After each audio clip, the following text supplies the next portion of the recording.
And Megyn Kelly saying she's on a knee apologizing because she's white. She's acknowledging the reverse DEI that no one wants to talk about. What do you mean, what do they build? What do you mean, what do they build? What kind of a business? They're saying that anybody at this table is a white supremacist, but what I am trying to do is at least educate you on what the truth is. Hello, everybody. Guys, we got Abby Phillips from CNN with a panel. It gets pretty heated, and you won't believe why. This is incredible. Tonight, a completely predictable plot line. Conservatives are upset with an athlete for saying something that they don't like. Caitlin Clark, she is Time's Athlete of the Year, and she told the magazine that she benefited from white privilege on her way to fame in the WNBA. That's a league where most players are black. Podcaster Megyn Kelly heard that and lost it. She said, quote, "She's on the knee, all but apologizing for being white and getting attention." Kelly wrote on X, "The self-flagellation, the oh, please pay attention to black players who are really the ones you want to celebrate. Condescending, fake, transparent, sad." Clark responded to those comments today. Listen. I know there's been so many amazing black women that have been in this league, and continuing to uplift them, I think, is very important. And that's something I'm very aware of. And like I said, I try to just be real and authentic and, share my truth. And I think that's very easy for me. I'm very comfortable in my own skin. And that's kind of been how it is my entire life. Joining us at the table is CNN contributor Carrie Champion. She is the host of the Carrie Champion Show on Prime Video. She might also be our Caitlin Clark correspondent. I don't know. Yeah, I think so. I'm going to get to Scott Jennings' sigh in just a moment. Yeah. But I just want to say quickly, what's the problem with these people?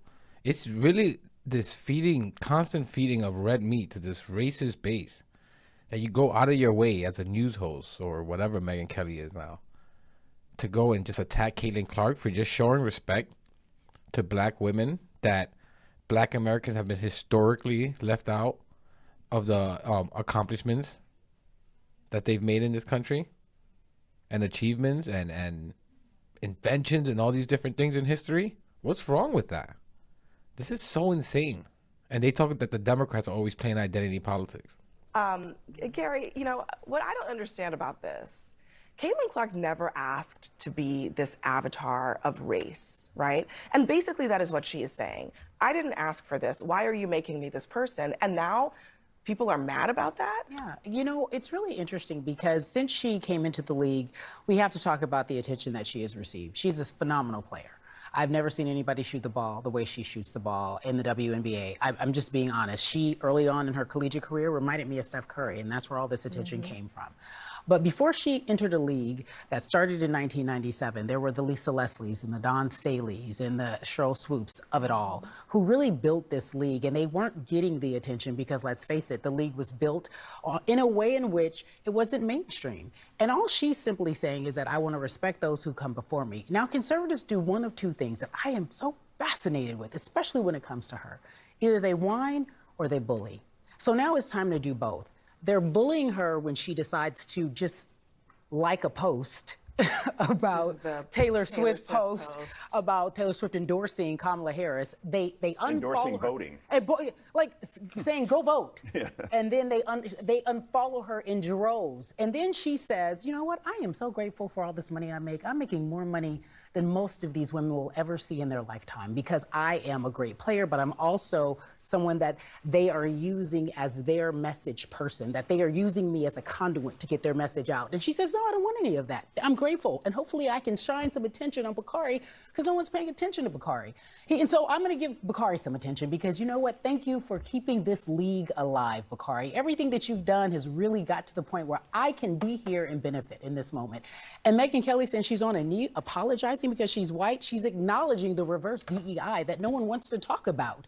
She has a privilege. She has been in this league for a year, and she makes more money than the people who built this league, and she understands there's a reason, not because she shoots the ball well. Yes, that also helps, but there's another reason, Scott. There's a reason that says I'm white, and it's a privilege, and people love me, and I'm okay with that, but I want to also acknowledge everyone else. Why is she being bullied? Why is that wrong? Why is she being bullied for acknowledging something that's smart, truth, and factual? Well, it's quite simple. It's a it's a way to manipulate their voters and their followers. Right? Part of it is grifting and making money, but part of it is just pure racism, acknowledging anything good done historically by black Americans have always, by conservatives, by Republicans, have always been trying to been squashed or deleted from history. Right? Every Black History Month, they bitch about it. Right? Like any type of these accomplishments, they always do this. And it's because they know deep down inside that either they're racist or they know that their party is racist. And the reason I'm so quick to call these people racist, cultists, fascists, because if you're adjacent to them, to me, it's no different.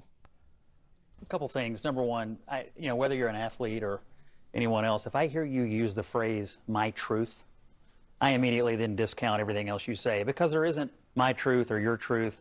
There's just the truth. And when you start using phrases like that, it tells me that That's not true. Your brain has been captured by something that I don't really respect. That's not true. Number two. That's not true. Number two.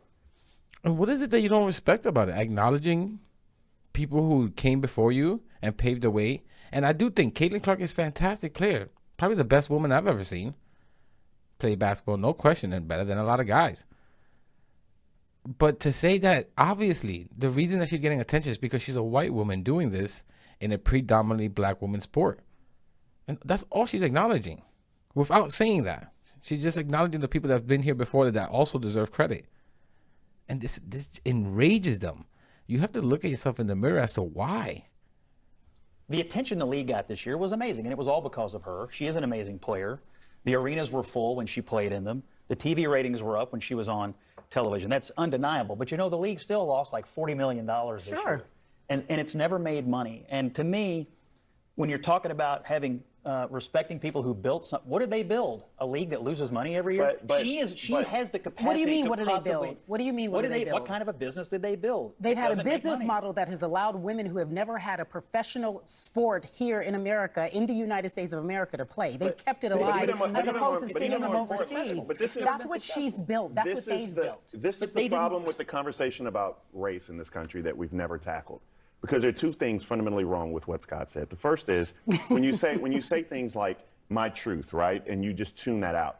My truth is just vastly different than yours. It's not just the truth. In fact, one of the things I would like to just help you understand is that the definition of white supremacy. Do you know what the definition of white supremacy is? It's when you feel like equality is oppression, and for some reason, it gets so entangled because people just simply want equality, and you feel like that's taking away something from you. I'm not dare saying that anybody at this table is a white supremacist, but what I am trying to do is at least educate you on what the truth is. And so we both come from different, we want the same America for our children, but we come from different places. We don't necessarily want equality. Some of us just want equity, right? And all I'm saying about Caitlin Clark is a different statement. All I'm saying about it's not a different statement. All I'm saying about Caitlin Clark is this. I have a bias against Caitlin Clark. Yes, just innately. You have said it, yes. And I wanted to be extremely clear because I'm a South Carolina Gamecock fan, and she took away one championship from us. But I also recognize. I mean, I'll quickly stop it. And he's completely right. It's just like, it's just because you're offering segments of the population who've been historically oppressed and systematically held back. Right? Is this attack on DEI? DEI is seen as anti-white. And they must in some world in their head, they must realize that they have an extra privilege, an extra benefit for being white. And to make it equal, it must mean that they'll come down. When the truth is, that's not really what's going to happen. You'll still get the benefits up here, white people, but also people of color, mainly black people, will also get these opportunities and treatment. That's all it means. It's just that instead of being down here, they'll be here. It's not that you come down.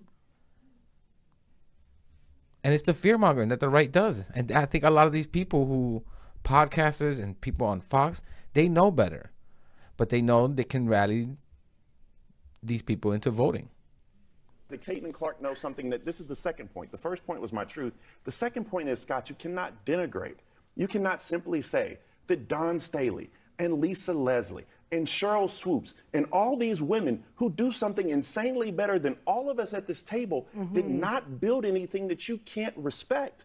Yet the league wasn't built in a way that would make money. That's not what it is. That's not what it was for. But these ladies gave their all. The Sue Birds of the world. I mean, we don't even talk about You can go down the list. But you can go down the list. And so that's my only point. But and I hoping just, that you're able to okay, understand that. but Scott, hope you're I just- saying, but Scott, but Scott, it's disrespectful for you to say what have they built. That's my point. There are little children right now, little girls at home hoping that they can play in what they call the WNBA. And the reason why it's still up and still running, whether it's losing money or not, is because of these black women who are in this. Isn't it because And of the so, investors? no, Scott, stop it. You stop it it's now. not. It's not. I was in Dickie's Who arena. pays for it? I was in I mean, Dickie's arena. everybody who Let me pays just for tell it. you. Let me just tell you. I was in Dickie's Please, one arena. at a I was in time. Dickie's arena on Sunday because I travel, follow my Gamecocks basketball. Something fascinating happened. Tell us. Dickie's arena, TCU, right? Haley Van Lith. They averaged 2,000-3,000 people a game. Yeah. The Gamecocks came to town with Don Staley. You had 9,000 people in Dickie's arena. You know who benefits from that? The concession workers, the city, Bring etc. it. After the game, hundreds of people around there just to shake Don Staley's hand. What you have to understand, and we have to get out of this, is there's a level of empathy that we have to have and understanding that we have to have, and we have to just stop being so abrasive, caught in these social media moments when we're talking about issues of race. This is exactly This is the thing. I agree with what he's saying, but the right wing has been, these guys have been manipulated and indoctrinated to believe, to be aggressive, to be mean to women. The people of color are coming after you. These people have been trained to believe very aggressive, angry things. This is why they say disgusting things. The constant calling people pedophiles and anti-white and just these sick things, poisoning the blood of the people, immigrants or this and that, whatever it is. And and he's completely right. You have to get out of that notion of thinking that everything that is made to help someone else is to hurt someone else on the other side.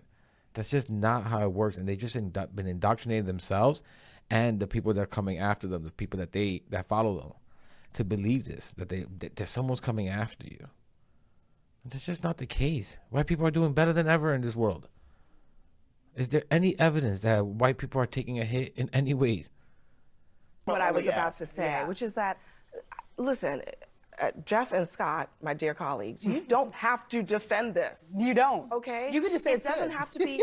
You don't. The idea that Caitlin Clark should be denigrated for simply saying that she entered a league that other players who came before her were black, helped build.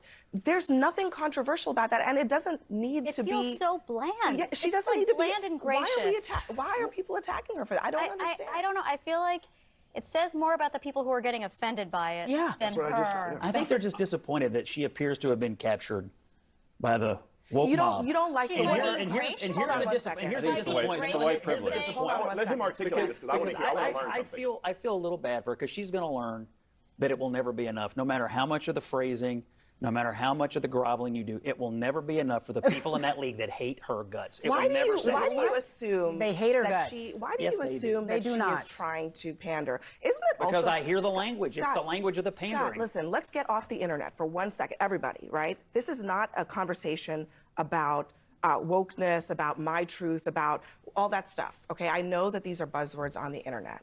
This is a young woman who's working in a league where she has colleagues. She said something about her place in that league. Why do you think automatically that it can't So possibly be it's genuine? the I don't equivalent of understand. me saying, you know why I wanted to be a journalist? Because I saw Barbara Walters on television.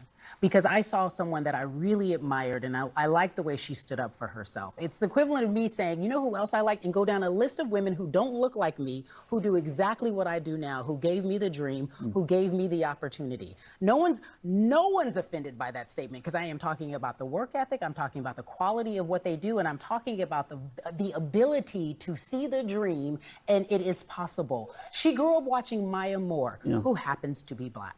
And she said, when I saw Maya Moore, and my dad would drive me an hour away to see Maya Moore play, I was like, is this a real thing? Can I live in this world? It's no really- different. All right, let me let you get the very last word. And that's the thing. It's just like, honestly, part of me thinks even him, these people are from a young age, right? The people who have the first impression on you, your parents, and these parents have been taught some disgusting things, right? Like, I can only imagine what these grandparents and these guys almost have been trained to believe that any acknowledgement of black Americans is somehow an attack on you. He calls it the woke mob. She's been taken by the woke mob. He doesn't understand how conspiracy brained he sounds.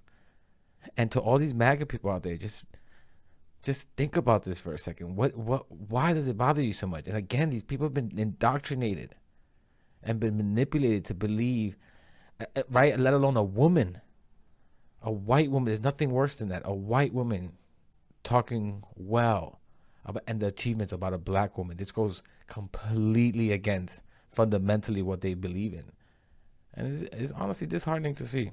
Well, it's a good question. When I hear the phrase white privilege, sports is the one place where nobody on the field has any privilege at all. She doesn't get extra points when she shoots because she's white. She gets the same number of points as anybody else. Sports is the great equalizer, and it just felt like to a lot of people that she was groveling for no reason because she is an amazing player who deserves all the accolades she's getting right now for doing what she's doing for women's basketball. All right, we really got to go, everyone.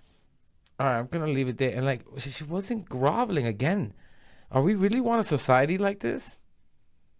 That you can't acknowledge people that came before you, especially ones that, again, historically have their achievements have been deleted from history in a lot of cases? What's the problem with this? For you to be so offended by it, so visceral to them. It's such a dagger to their heart. And guys, I think, right, for some people, they might think, you know, reporting on this stuff is trivial, but my fear is that we'll come to a world where the ideology of Scott Jennings, this is all over the airways on the internet. There's much more people on the internet and YouTubers and podcasters and Facebookers and all these different people that are on the right wing. They're much more prevalent on the right wing. And my fear is that 5-10 years from now, the internet is just overwhelmed with right-wing garbage and just teach you to just hate and have this anger.